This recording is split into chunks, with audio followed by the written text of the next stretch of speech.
I got my Albertson 8 pieces fried chicken again. Ayun, bigla ako nagutom. And like I said mga anak, instead na magre-restaurant ako, yan, bumili na lang ako ulit ng fried chicken sa Albertson. 8 pieces. Para lamutakin ko na lang dito sa car. Ay, yung mga nagsasabi niya, wala daw akong bahay kasi dito lang daw ako sa sasakyan kumakain. Okay lang. May bahay o wala, basta importante walang pera. Pero alam nyo naman na kung saan ako nakatira.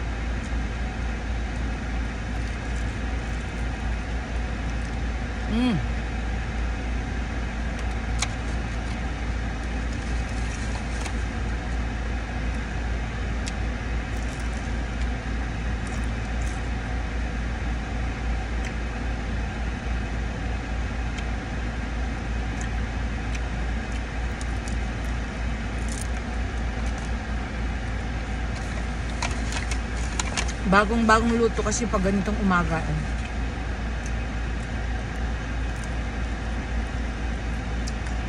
Fresh na fresh.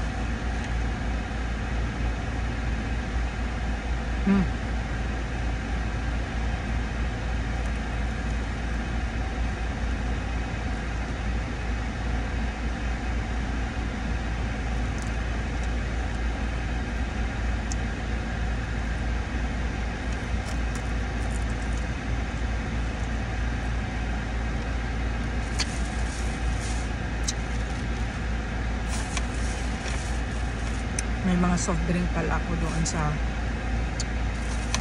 likod ko. Ayan.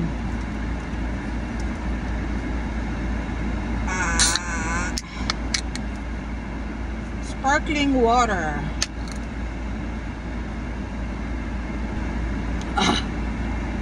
Water muna, kaso sparkling.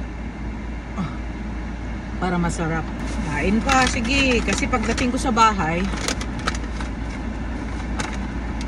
aagawan na naman ako ng mga anak ko doon.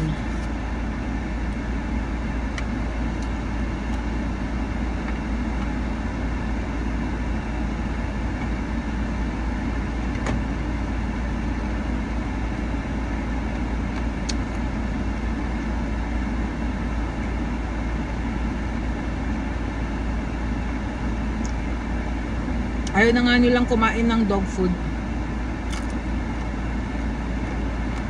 Okay lang.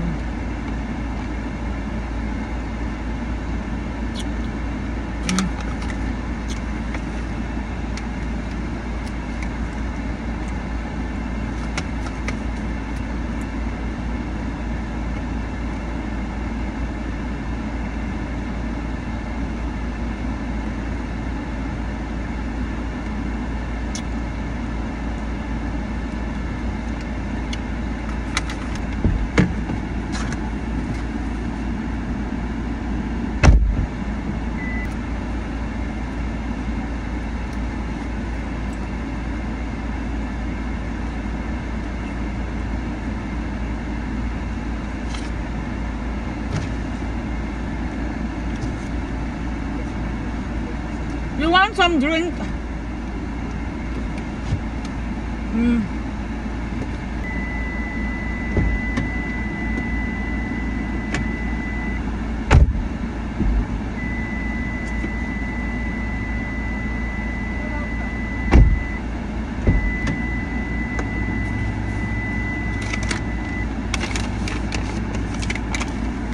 Hey, I'll give you a piece.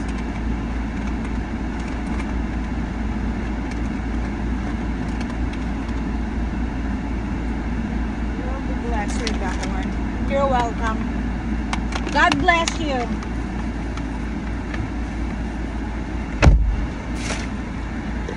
Ayun yung guy, binigyan ko ng isang piraso, yung malaking piraso.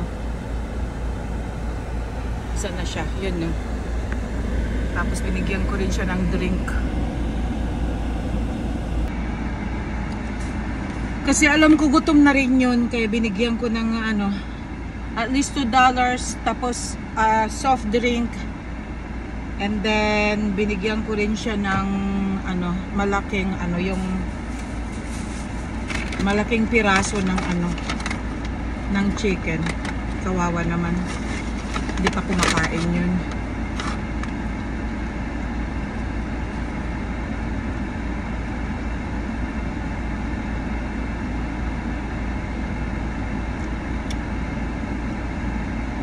At least I do my own way of helping din dito. Hindi lang sa Facebook.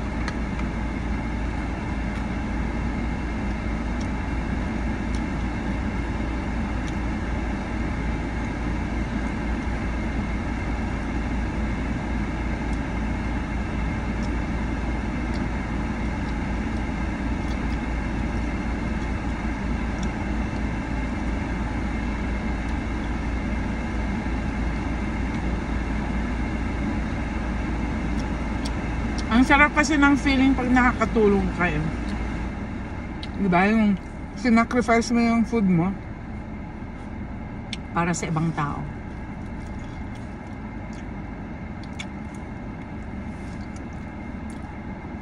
Wala nang mawawala sa akin eh. Diba?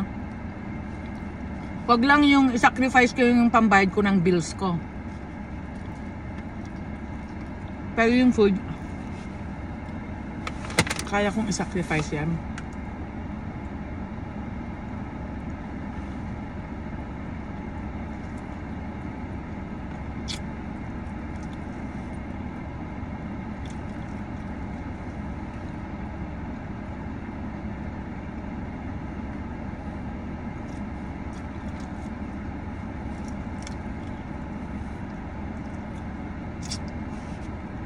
Ang sarap ng feeling kanina. Tuwa siya.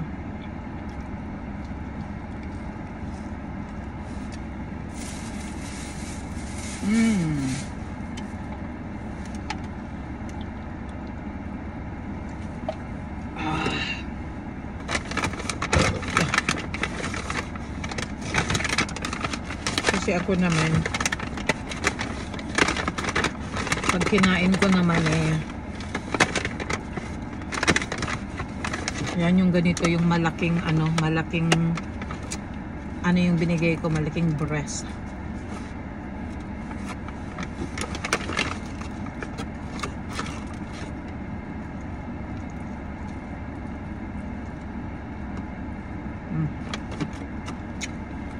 Pati buko nakakain ko lang.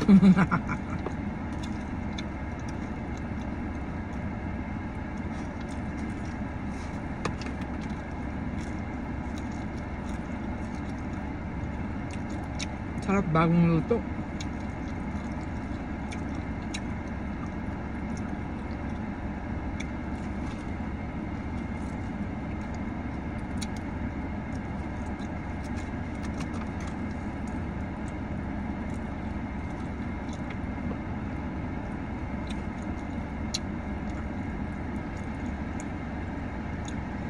Yung mga nagsasabi, ba't puro na lang daw chicken? Eh ano ngayon? Parang puro na lang rice.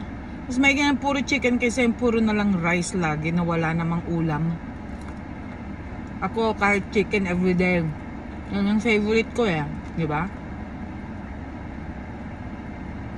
Punong-punong freezer ko ng kung ano-anong mga pwedeng lutuin doon kaho. Favorite ko lang talaga ang chicken.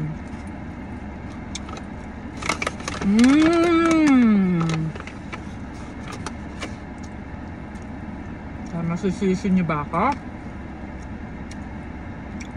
Parang init.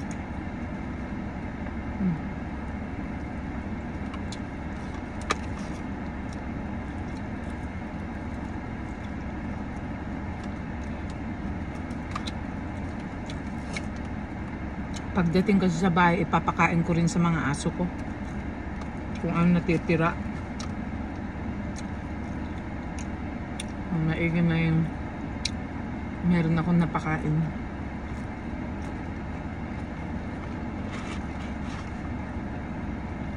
Lahat ng mga yan ay pagsubok ng Diyos. Alam mo? Kanina wala naman tao dito. Tapos biglang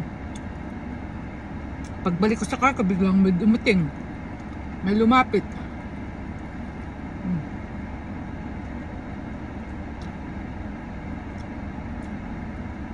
Lahat yan ay nakatakda.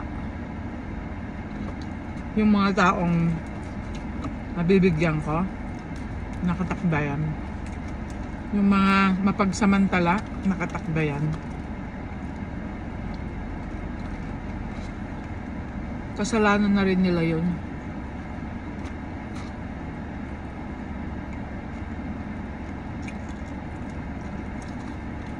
Tulad dati yung may mga nagka-claim ng kung ano panalunan ng ibang tao. Ayun pala, gumamit lang sila ng profile ng fake pere. Tapos na nakaroon yung picture ng profile. Buti na lang chinecheck ko na ngayon na. Kaya kung sino yung mga nagkiklaim na ngayon, chinecheck ko talaga. Mahirap na.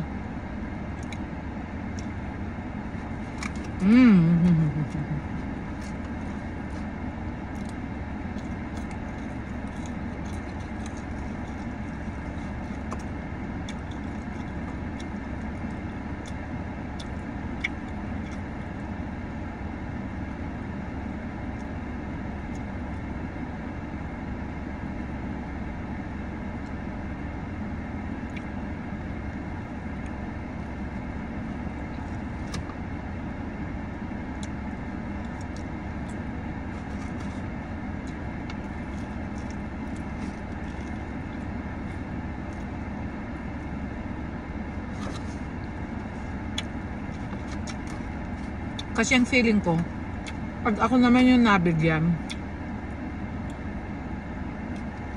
sarap din ng pakiramdam. At pag ako naman ang nangailangan,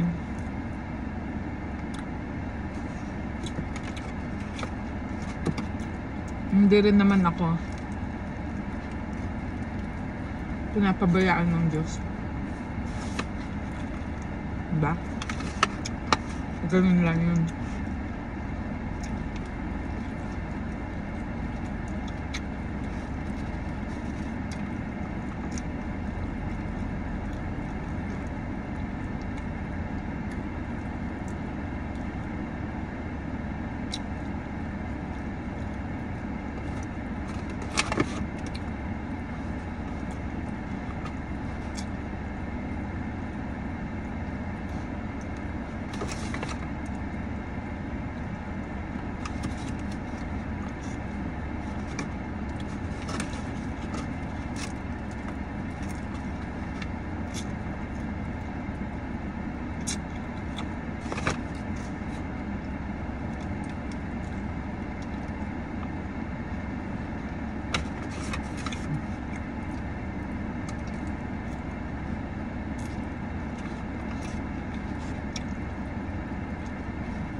Sarap. Ayun na yan. Yung natitira para na sa mga aso ko mamaya.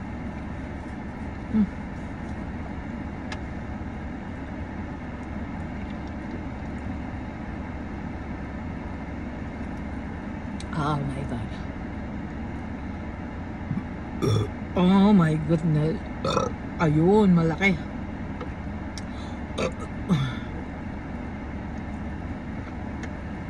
To. Wala. Maliit.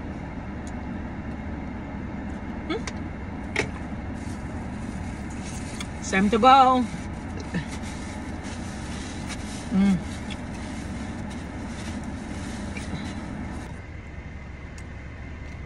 I'll see you again, guys. Mamaya ulit.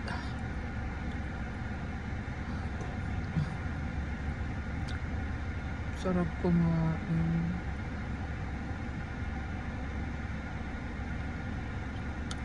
Kahit tuloy ako tumataba. Di ba, Ale? Tapos na yung mga kabanata kong sexy. Gusto ko naman kumain ngayon para ma-enjoy ang life, di ba? Sige mga anak. mamaya na lang ulit, okay? Love you. Bye. Oh, ito na lang natitira ko, ha? Sa inyo na.